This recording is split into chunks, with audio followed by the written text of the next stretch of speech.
Hello, Titans! This is Shrodik. And Vinian. Welcome to Titan TV.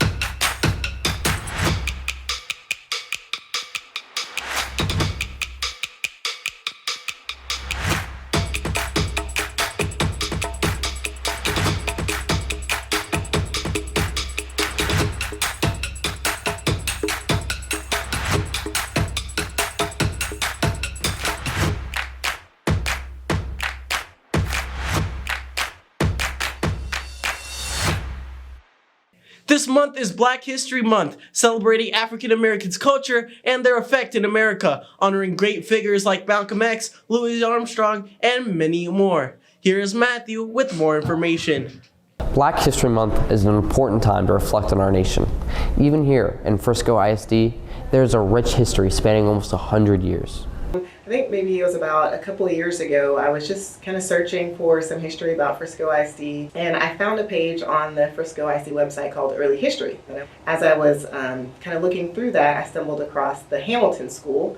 The Hamilton School was a school where all the African American students went to until integration in Frisco ISD in 1965, and our history kind of continues from there as one student body, one integrated student body since that point. Black History Month is also a time to reflect on personal stories that often remain untold. I think the nice thing about Black History Month is it's an opportunity to acknowledge history that we don't always include in the mainstream. It's just important that everyone takes the time to learn about cultures and to learn about religions and just to learn about people that are different from themselves, and then maybe even just diving deeper into their own culture to learn more about things that they may not have been aware of. Black History Month is important because it showcases the different ways that African Americans and Black people around the world have been able to help contribute to society. It gives people the chance to really tell their stories and also inform younger generations how important it is to be proud of your culture and heritage. I think the thing for us to know is that learning about and celebrating other cultures doesn't marginalize our own. It's just an opportunity to expand and learn about new ideas and new people's contributions, because the more of those stories we tell, the more complete understanding we have of history. It's important to know the history of yourself and the people around you, because doing so is a crucial part of understanding who you are yourself and others. This has been Matthew Carson with Titan TV, signing off. Thanks, Matthew. Like how greatness is seen in these great figures in history, the Centennial soccer team has achieved their own greatness in their season by being second in district and are continuing this triumph in tomorrow's game against Liberty. Here is Blue with a hype video for soccer. Yeah, bring that money on, daddy waiting for it. Bring that money on, daddy waiting for it. Bring that money on, daddy waiting for it. Bring that money on. Thank you, Blue, with this awesome hype video. Go Titan Soccer! Whoa, calm down. Oh, sorry. Well, soccer is not the only one, with many sports and clubs like ACTEC, swim team, dance, and mock trial totally nailing it in their competitions and breaking records. Here is Hope and Gavin with more information.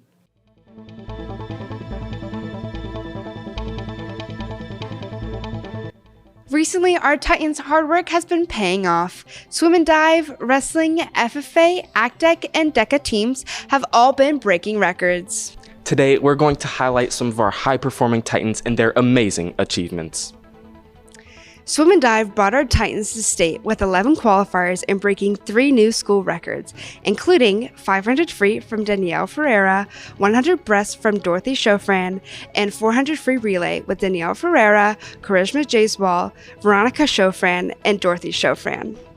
Wrestling is coming in hot with 2 district champs, Hakeem Uribe coming in second at state as just a freshman, and Hope Elliott qualifying for state for the second year in a row.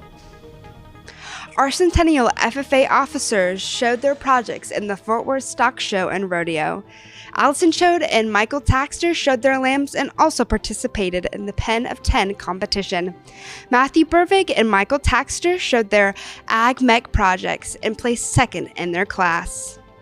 DECA competed at District CDC and had 70 of their competitors advance to state, as well as Macy Lee becoming a 2023 to 2024 DECA state officer. The Titan Academic Decathlon team competed at regionals and placed first advancing to state. Our ACDEC team is ranked number 2 in the state and competed on February 25th. Congratulations, Titans, for all of y'all's hard work and incredible achievements. This has been Hope Elliott And Gavin Christie with Titan TV. Thank you, Hope and Gavin. This year, these Titans practice working on honing their skills in sports a lot more. As they say, practice makes perfect. Speaking of practice, it is the most perfect time to practice and prepare for the free SAT test, which is coming up on March 1st. There are many ways to study for this test, including the free SAT questions and practice on Khan Academy, which you can connect to your AP account. Here's Ethan with the details. Frisco ISD offers a free SAT and 2 free PSATs for all students to minimize barriers and maximize success. We're here at the Frisco ISD Administration Building to speak to Krishna Chetty, the Advanced Academic Coordinator of Frisco ISD, to ask why and how Frisco offers these free exams. The SAT and PSAT both are all about opportunities. So we feel like the ability to offer to our students gives them a higher level of familiarity. So it removes a lot of barriers by doing it, 1, during the school day, 2, in a building that they're comfortable and familiar with versus the random Saturdays. There are many barriers that students may face when independently taking the SAT. Cost is definitely one. Transportation is another, and then just time. Time is probably, for our students nowadays, time is probably the biggest barrier that they deal with. I also have a job, I also do athletics, I also am involved in my church or my temple or whatever. So us allowing time that we know kids are going to be there reduces the level of stress. A future barrier students may face is the transition from a paper to a digital exam. This fall, PSAT goes digital, and then in the spring of 2024, SAT goes digital. So we're already starting to think through what is that going to look like, making sure every student has the appropriate College Board account. Do we have enough computers? What kind of infrastructures do we need to build? So there's lots of conversations to make sure everyone has access to a Chromebook on campus that we know will work on their campus. It's going to be a lot about making sure that we have all the right rooms and everything. So it'll be different for sure. We've actually even had one of the high schools pilot the digital SAT, so we've been able to see a little bit of what that looks like. So the digital SAT will make its debut in the spring of 2024. So sophomores, look out for some big changes within the next year. For any juniors taking the test this Wednesday, best of luck. This has been Ethan KB Reyes reporting for Titan TV. Thank you, Ethan, with the awesome info about the SAT. Time to study. Well, that's all, Titans. This is Vinyan. And Shaunik. Have a great rest of your week.